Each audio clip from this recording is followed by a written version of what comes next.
This is NTD Evening News. Live from our NTD Global Headquarters in New York City, here is Tiffany Meyer. Good evening, and thank you for joining us tonight. Former President Trump vows to fight the guilty verdict, as he calls it a great honor. That says donations pour in after the unprecedented conviction. NTD's Iris Tao has more from Trump's press conference today at Trump Tower. Less than a day after he was convicted on all 34 counts of falsifying business records, former President Trump vows to appeal the conviction, which he calls an honor. It's a very unpleasant thing, to be honest, but it's a great, great honor because I'm willing to do whatever I have to do to save our country and to save our Constitution. I don't mind. So we will continue the fight. That said, Trump called the trial very unfair, citing several potential grounds for appeal, including trial's venue, the judge himself, and witnesses who are not called. We're going to be appealing it on many different things. He wouldn't allow us to have witnesses. He wouldn't allow us to talk. He also told us that he had wanted to testify on his own behalf, but was warned against doing so. And don't testify, because they'll get you on something that you said slightly wrong, and then they sue you for perjury. That's as Trump's campaign announced this morning that it raised a record $34.8 million from small dollar donors, all within a 10-hour period. And Trump touting a new poll. Last night, right after the verdict, where I'm up 6 points. And President Biden's campaign, meanwhile, is also fundraising off Trump's verdict, telling voters that the threat Trump poses to our democracy has never been greater, adding that the only way to stop Trump would be at the ballot box. And now Judge Juan Merchan has set a sentencing hearing in this case for July 11th, just a few days before the RNC, or Republican National Convention, where Trump will get officially nominated. And any appeal will have to come after the sentencing. Reporting from New York City, Iris Tao, NTD News. Lawmakers from both sides of the aisle are reacting to the conviction. Democrats have asked for respect for the verdict. NTD's Washington correspondent Luis Martinez has more on lawmakers' differing opinions. In the House of Representatives, House Freedom Caucus members like Congressman Byron Donalds slammed the conviction against former President Donald Trump as political persecution and particularly criticized Manhattan DA Alvin Bragg and Judge Merchan for their alleged political bias. A lot of people are looking at this case and they see it for what it is. It is a sham. This was a railroad persecution of Donald Trump simply because Alvin Bragg and a lot of radical Democrats in our country wanted to get Donald Trump. They don't view this as justice, and neither do I. Other House Freedom Caucus members called the trial a travesty and reiterated their support of former President Donald Trump. Republican senators were more tame, like Senator Markwayne Mullin from Oklahoma, who focused on the complexities and political circumstances surrounding the trial. And I do question the fact that could Trump actually get a fair trial there in New York when you're supposed to be, obviously your peers are supposed to be the ones that's judging you when you understand this is political moving forward, but the jury did their job. Look, this case is going to be appealed. It's going to be appealed, and most people will say that this is going to be overturned, and it will be eventually. Speaker of the House Mike Johnson called the verdict shameful and showed confidence that former President Trump would appeal and be acquitted. Similarly, Senate Minority Leader Mitch McConnell tweeted that he expects the process to be overturned. House Judiciary Committee Chairman Jim Jordan has announced that next week he will be holding a hearing to depose Manhattan DA Alvin Bragg as part of his investigations into the weaponization of the judicial system. Democrats, conversely, have welcomed the verdict. House Minority Leader Hakeem Jeffries called for political leaders to respect the verdict, while Senate Majority Leader Chuck Schumer posted on X that no one is above the law and the verdict speaks for itself. Others, like Congressman Jerry Connolly, simply stated that Trump is now a convicted felon, a legal fact that Democrats will likely use during re-election efforts. Reporting from Washington, D.C., Luis Eduardo Martinez, NTD News. House Republicans are now asking Manhattan DA Alvin Bragg and prosecutor Matthew Colangelo to testify before the Congress. The hearing is set on June 13th with the House Select Committee on the Weaponization of the Federal Government. They also plan to ask former FEC Commissioner Brad Smith to appear. With Trump's guilty verdict, he is still the presumptive Republican nominee for President of the United States. Meanwhile, President Biden breaking his silence on the matter today, describing Trump's response to the verdict as dangerous. NTD's Washington correspondent Jack Bradley is at the White House with more. President Biden, addressing reporters today at the White House, says that the verdict in Trump's New York case shows that nobody is above the law. And it's reckless, it's dangerous, it's irresponsible for anyone to say this was rigged just because they don't like the verdict. Earlier this week, the Biden campaign held a news conference just outside the courtroom in New York with Robert De Niro and two former January 6th police officers showing up. And this was a major change in the Biden campaign's approach to this trial because they previously had been pretty quiet on this case. Trump's campaign has said that the Biden campaign has been behind this trial since the very beginning and weaponizing the Justice Department, and that this only confirms their narrative. Reporting from the White House, Jack Bradley, NTD News.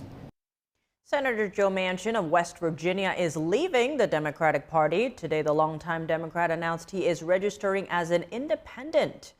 In recent years, Manchin has been a pivotal swing vote in the Senate, where Democrats have control by a very narrow margin. In his announcement, Manchin said, quote, "Our national politics are broken." He said to stay true to his values, he has to register as an independent with no party affiliation. A key question now is whether Manchin will continue to caucus with the Democrats. Israel Defense Forces have wrapped up their mission in part of the northern Gaza Strip, and residents have already started returning home to their war-torn neighborhoods. NTD's Jason Perry has the war update.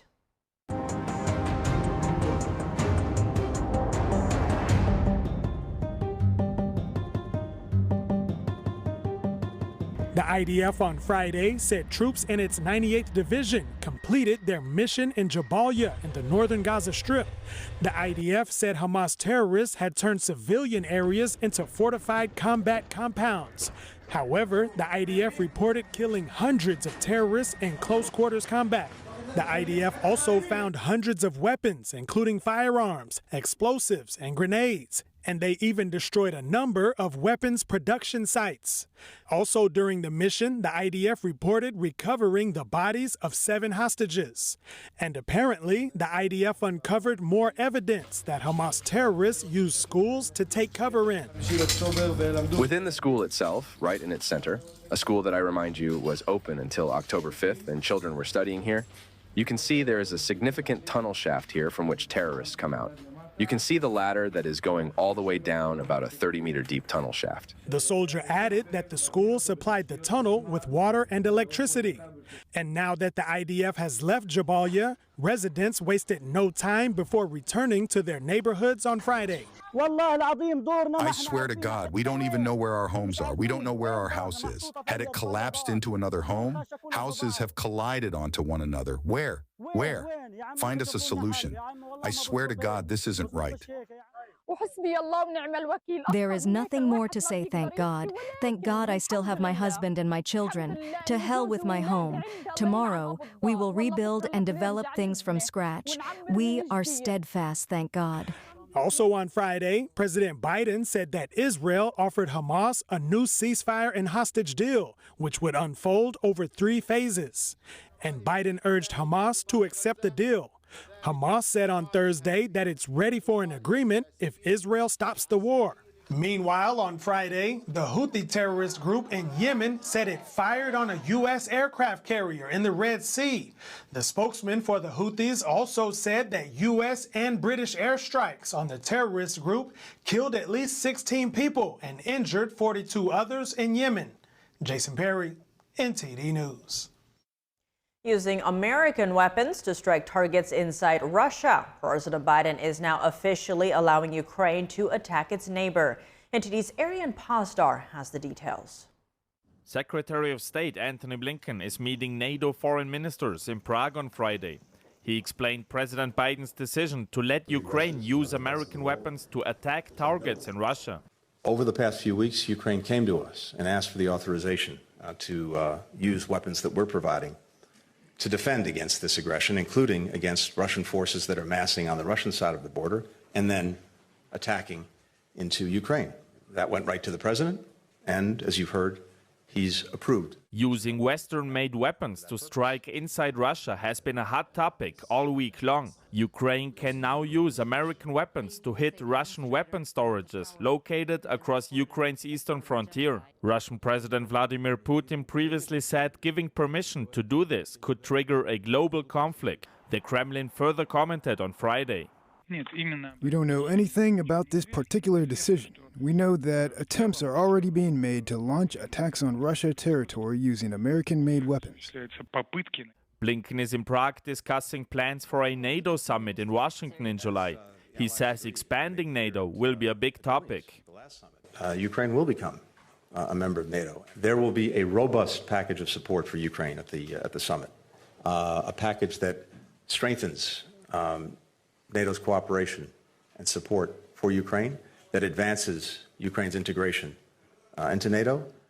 Meanwhile, Ukrainian President Volodymyr Zelensky is in Sweden on Friday, securing another weapons deal.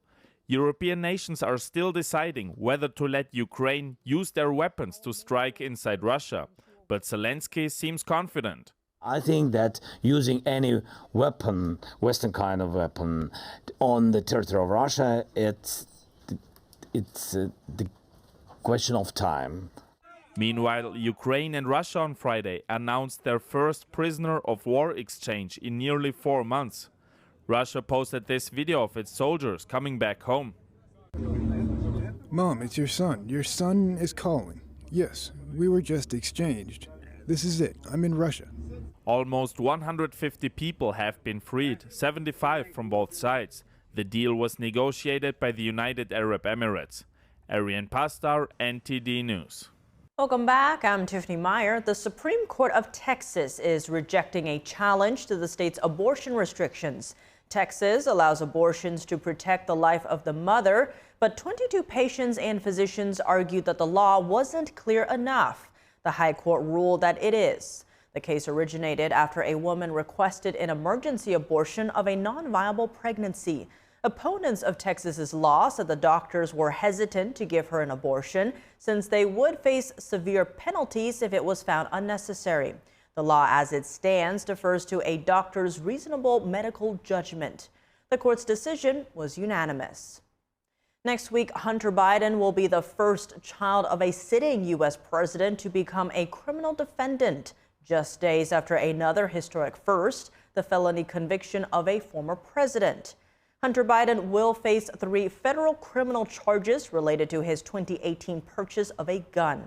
Our legal correspondent Arlene Richards has more. Next week, another historic criminal trial begins just days after the first former U.S. president was convicted of 34 felony charges. On Monday, Hunter Biden will be the first child of a sitting U.S. president in history to face 3 federal gun charges.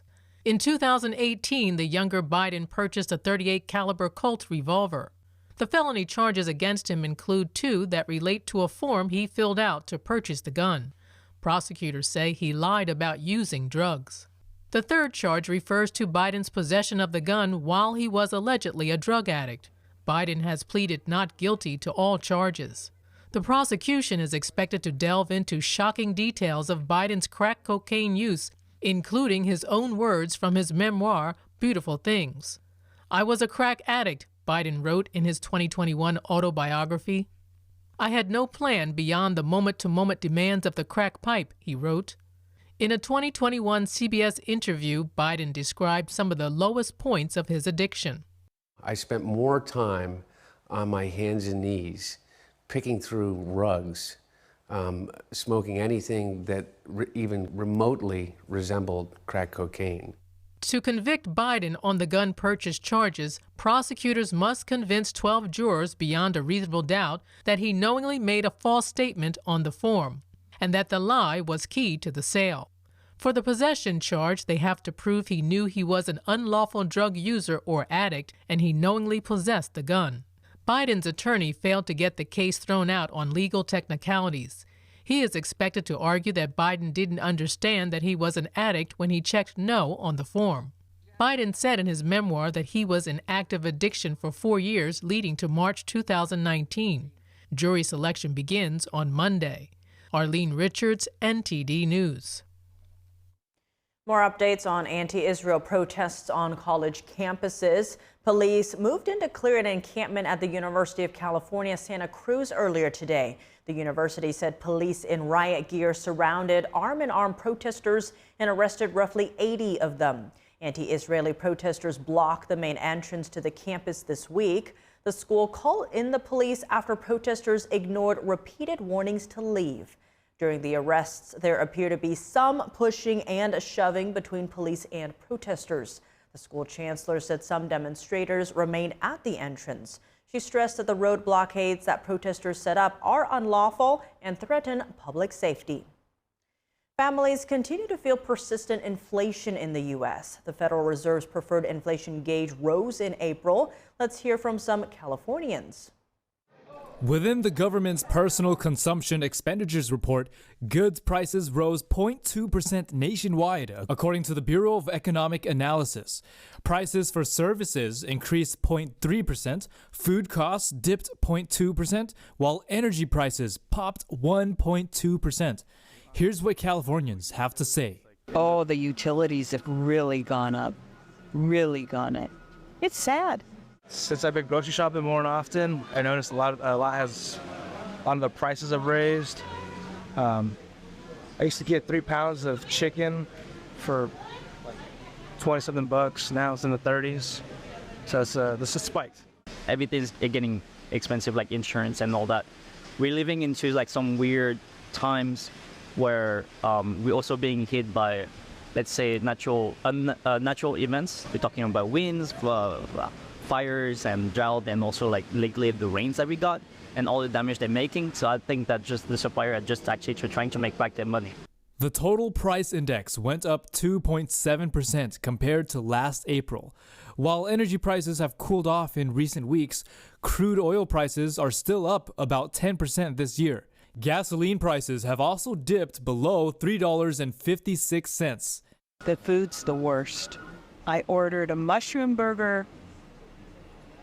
Fries are free, and a half order of onion rings cost me $32. And how people are adapting to the economy. Instead of like driving over here, I'll just walk over here.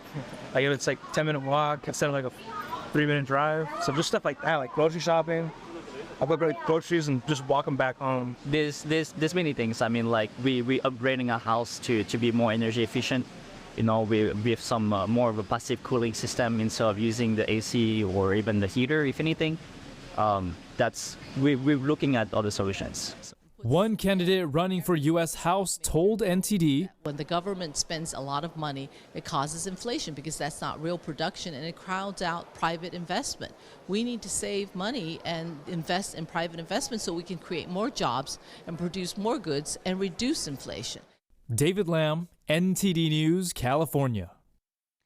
Fast food has long been a quick, low-cost convenience for Americans to feed their families.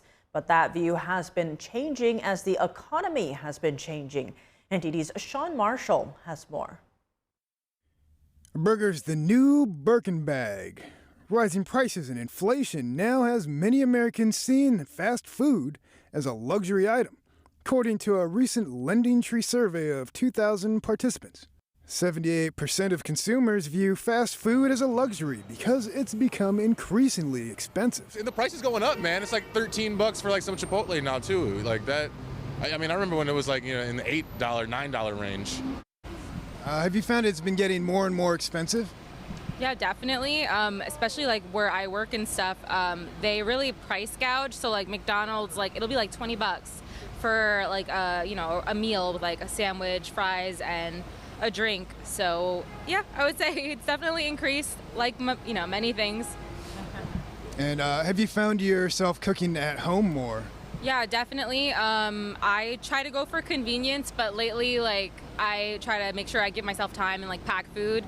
I didn't today, I bought food, but I do, yeah, definitely try to, just because it saves a lot of money.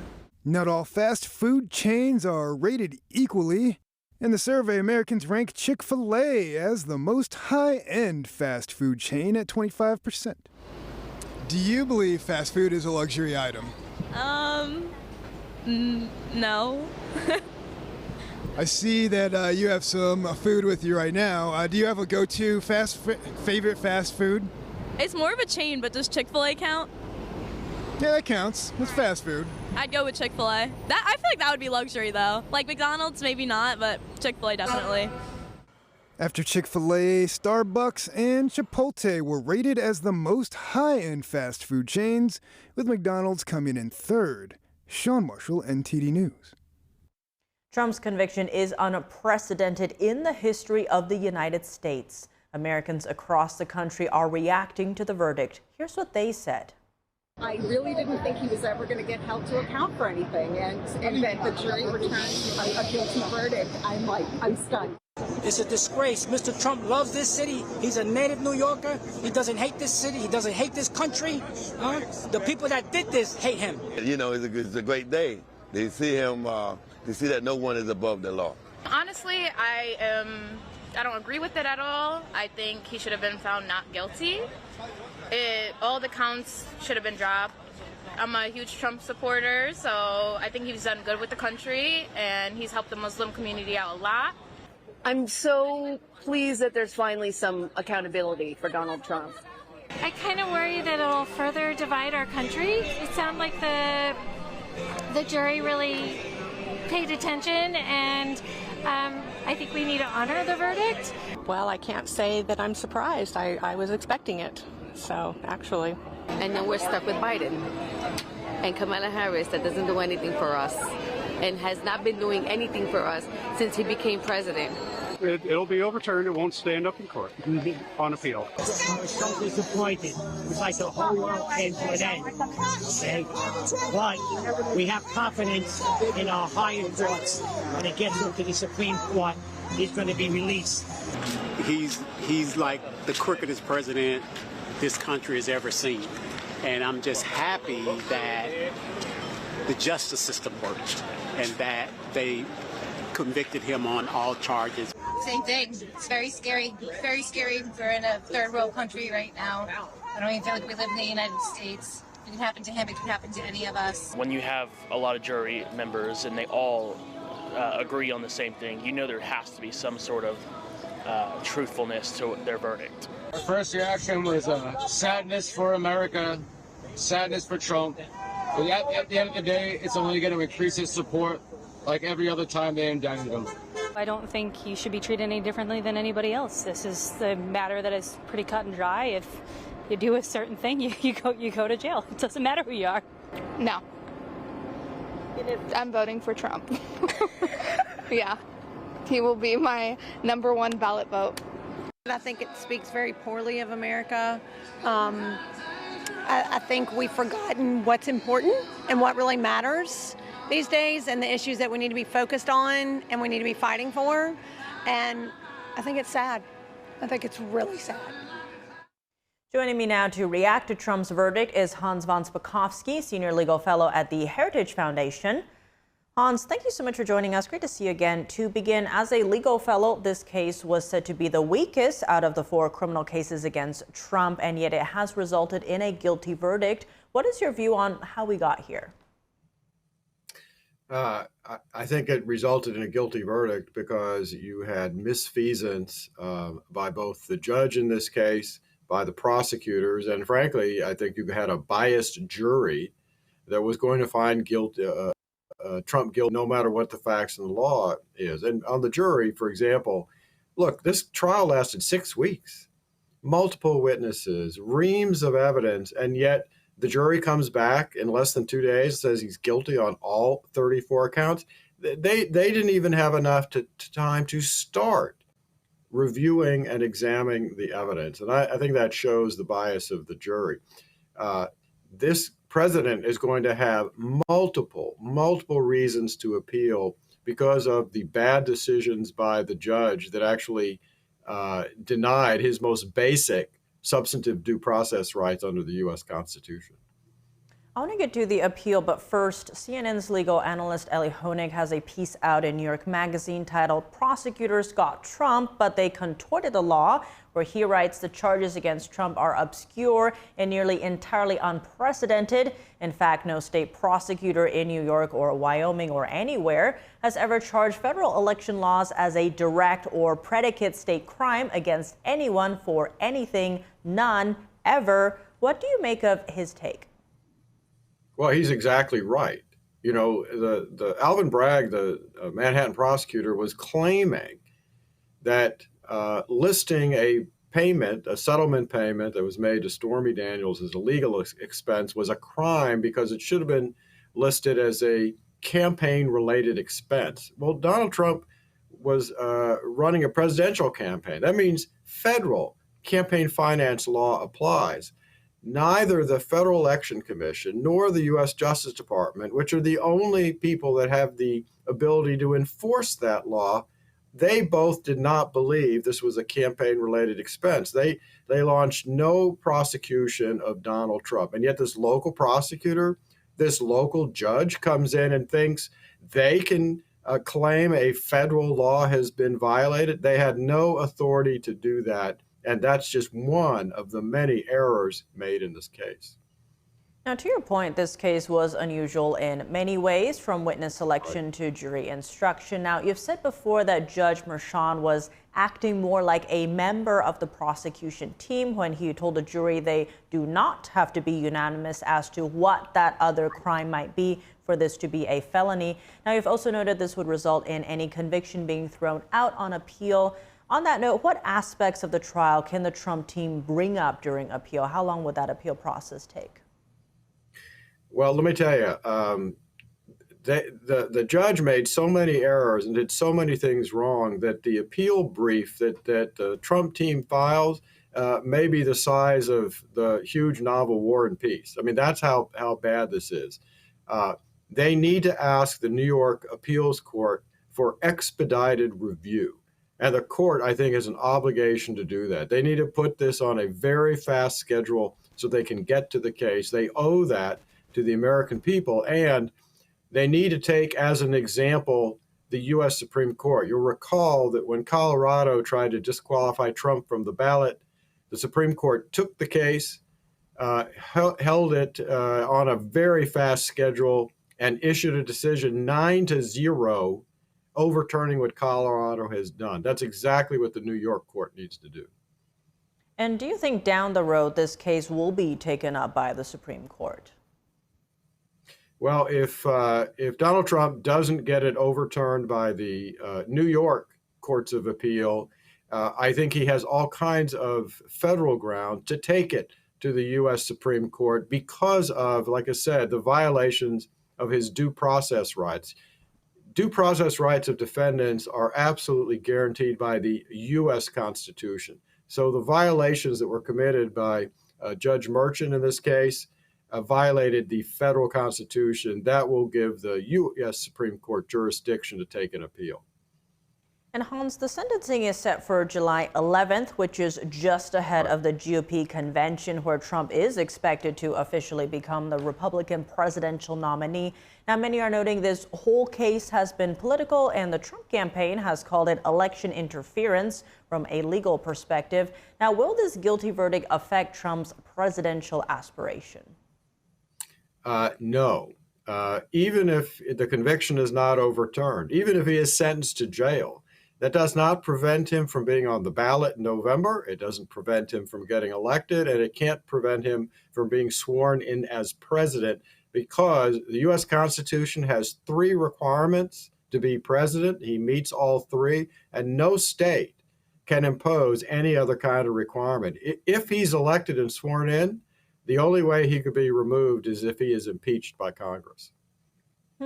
And as we've heard from Americans across the country, many do believe this trial and the other cases are a form of lawfare. How do you think the outcome of this case affects our legal system and people's perception of it? I think the public very correctly now sees that we have a 2-tiered legal system. We have a government prosecutors who now are using the legal system to go after political opponents. And if this case is not overturned, the damage to the reputation of the American justice system will be almost irreparable, and the confidence of the American people in the objective administration of our justice system is frankly going to disappear. And Hans, before I let you go, I want to turn to Hunter Biden's gun trial that is starting on Monday in Delaware. What is the significance of that legal proceeding? What should we be paying attention to there? Well, keep in mind, the only reason this trial is going forward is because the Biden Justice Department was going to give him a sweetheart deal. They were going to give him a plea agreement that basically had no jail time, no punishment of any kind. And the only reason that did not go through was because of a public outcry about it and because the judge rejected it. That is the only reason the Justice Department is going forward with this trial on Monday. There are 3 counts. It's against federal law for someone who is a convicted drug addict or a drug addict to buy and purchase a firearm. The evidence is overwhelming that he was a drug addict when he did this. So to me, this is a very easy case for him to be found guilty. Punishment, anywhere from 5 to 10 years on the different counts, although in most of these cases, the judges do not give the maximum sentence. Hans von Spakovsky, Senior Legal Fellow at the Heritage Foundation, thank you so much for joining us. Sure, thanks for having me. Welcome back. I'm Tiffany Meyer now for your sports news. We're joined by NTD's Dave Martin. Dave, a lot going on today, but let's start in the Olympics. Decorated Olympian swimmer Katie Ledecky recently said that faith in the Olympic anti-doping system is at an all-time low. This is after the recent Chinese doping case. What was she referring to? Well, there was that recent news last month. 23 Chinese swimmers tested positive for a performance-enhancing drug. This was just a few months before the 2021 Olympics in Tokyo, but they were still cleared to compete by the World Anti-Doping Agency, also known as WADA. Now, this was reported by the New York Times and German broadcaster ARD. Now, what happened is that WADA did no on-the-ground investigation citing COVID restrictions. They accepted the Chinese anti-doping agency's explanation that this was a result of environmental contamination. In other words, accidental ingestion. According to the ARD, the team's hotel had traces of it in the kitchen, and that's how the swimmers got it. Now, this is the same drug that got Russian Olympic figure skater Kamila Valieva a 4-year ban, so this is no joking matter. And 3 of those 23 Chinese swimmers went on to win gold medals over Katie Ledecky and the Americans. You can kind of understand the frustration. And what has been the World Anti-Doping Agency's position on this? Well, they said they had no evidence to disprove China's explanation that this was contamination in their hotel room. And if they had appealed China's decision to the Court of Arbitration for Sport, they said their chances of winning were close to 0. Now, WADA also hired a lawyer to conduct a review of the way they handled the case. That report isn't out yet, but critics have already complained that the probe isn't truly independent. Now, I think this whole thing really exposes a major problem in the system and how much power a country has in this. I mean, each country's government has their own doping agency, which is really the first line of defense for these kind of infractions. But does anyone really think that a regime like China's Communist Party, which has tortured, and killed numerous political prisoners, the Uyghurs, Falun Gong practitioners, is somehow trustworthy enough to police themselves? I don't think many people do. But I'll be very interested to see the independent report. But these athletes already competed, so the damage is already done. Shifting gears to the NBA, the finals are set as Dallas beat Minnesota last night to clinch the Western Conference. Boston enters the series as the favorites, but what do you see as pivotal to this matchup? Probably Boston's perimeter defense. I mean, Minnesota had hands down the best defense in the league, but when it mattered most, they could not stop Kyrie Irving and Luka Doncic, especially in the clutch. I mean, games 1, 2, and 3 were close, but Dallas took all of them really because of those two. And then yesterday, Doncic took over the game pretty much from the tip-off. 20 points in the first quarter. The game was essentially over before halftime. Now, Boston is arguably the second best defensive team and offensive team in the league. I mean, they have a number of very good two-way players who excel at both ends of the court. That's probably why they ended up with the best record. Now, for Kyrie Irving, I think this series could be interesting. He's going to be facing his old Celtics teammates. Ditto for Kristaps Porzingis, who used to play for Dallas. The finals will start on next Thursday. Moving to the NHL playoffs tonight, we have another Dallas franchise, the Stars, looking to advance to the finals. What do they need to do to get past Edmonton? Well, you definitely have to slow Connor McDavid. I mean, that's no secret. I mean, he's a 3-time MVP. But he's got 7 points in these series, including the game winner in Game 1. Now, meanwhile, Edmonton's goalie Stuart Skinner, he's really done a good job for the Oilers here, 90% save percentage. This series is tied at 2, so of course it can't be clinched tonight, but certainly if you win it here, it puts you in the driver's seat to advance. Now, last night, Florida won at New York to go up 3-2. Both of these conference finals have actually been very close, much different than the NBA's conference finals, which have been blowouts. Now, I get the feeling, though, Edmonton is going to pull the upset here with Connor McDavid leading the way. Well, Dave, as always, thanks for joining us. Well, thanks for having me, Tiff. Next, we take some time to examine the current state of public education in America. Earlier, I spoke with Ryan Walters, superintendent of the Oklahoma State Department of Education, about the current problems and his vision for the future of education. Ryan Walters, thank you so much for joining us. Great to have you on the show. Absolutely. Thank you for having me on. Now, to begin, we're seeing this growing trend of people pulling their kids out of public schools, especially after the pandemic. Now, as a superintendent, what is your view on what these institutions are missing? Yeah, you know, what we saw during the pandemic is you saw public schools across the country close down against the will of parents. And then parents started looking at the virtual learning that was going on, and they saw critical race theory. They saw diversity, equity, and inclusion. They saw this transgenderism nonsense being pushed on their kids. And so you saw a growing push for school choice, parents' rights, transparency in schools. And so, look, I think it's great that parents have more choices today than they did before. I want to see school choice nationwide. President Trump's talked a lot about that we want every state to have school choice. I think it's time. And I think the pandemic has really shown us that, again, you had public schools that turned their back on parents. We have to make sure parents have choices in their kids' education. Now, zooming out a bit, a recent survey by the U.S. Chamber of Commerce Foundation found that out of 70% of registered voters would fail a basic literacy test. 70%, that is wild. Now, the survey also found that only 25% or a quarter consider themselves very confident in explaining how our government works. Now, those are shocking numbers. How do we begin to understand this? I mean, look, this is an existential threat to our country. First of all, our kids can't read, but second of all, they don't know anything about our country's history. They don't understand the values this country was built on. They don't understand the Constitution. And without that, we know history tells us when people don't understand who they are, where they came from, their civilization ceases to exist. Here in America, we're the greatest country in the history of the world. Our kids have to know that. They have to understand that. They have to look at those values. They have to look at what did the founders put in place that made America change the course of human events in its founding. And if we don't get this right, we're going to continue to see America on decline and people not really understand it. If you get Americans back to understanding American history and our values, they understand that Marxism is not the path. They will continue to make good decisions if they're grounded in our history and an understanding of the country. And that's where, President Trump has been so dedicated to not only getting school choice, but also getting the curriculum back on track. If you remember, he had the 1776 commission when he was president. It was a great job of helping our kids understand the true beliefs of our founders. On that note, there are reports that there is this growing trend of children learning classical education. Help us understand, what is classical education?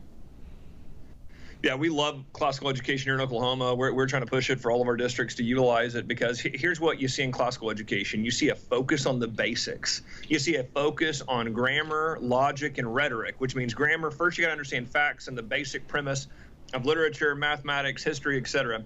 Then you got to go into logic. You got to understand how the facts interact with each other. Then lastly, rhetoric. How do you make an argument using facts and using logic? I mean, you want to talk about something that's missing today. And the way we see this is, it gets us back focused on great works of literature, the basics in education, but also what it does is it really makes education woke-proof. I mean, you can't lie and indoctrinate kids if everything has to be connected back to facts and you have to use logic. It's really a way to make sure that your kids are not only reading and understanding books and literature that are of great academic value, but also it ensures that you can't indoctrinate kids. And just expanding on that, what is it about classical education or even learning from the founders of America that is so important for that next generation?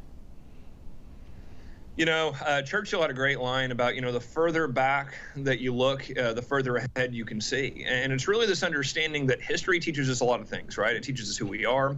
It teaches us how to make good decisions, bad decisions. We can learn from the mistakes and the benefit of what others have done in the past.